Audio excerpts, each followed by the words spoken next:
Feon-java-maneno zany a irany mpandresy tompon-daka no irana tany. Alleluia.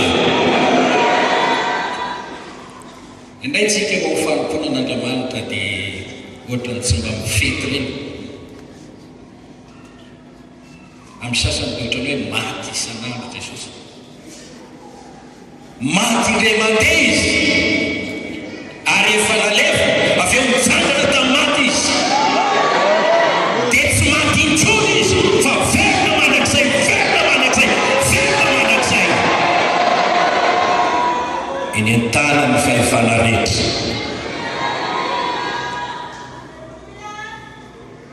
Izany no itenenana aminao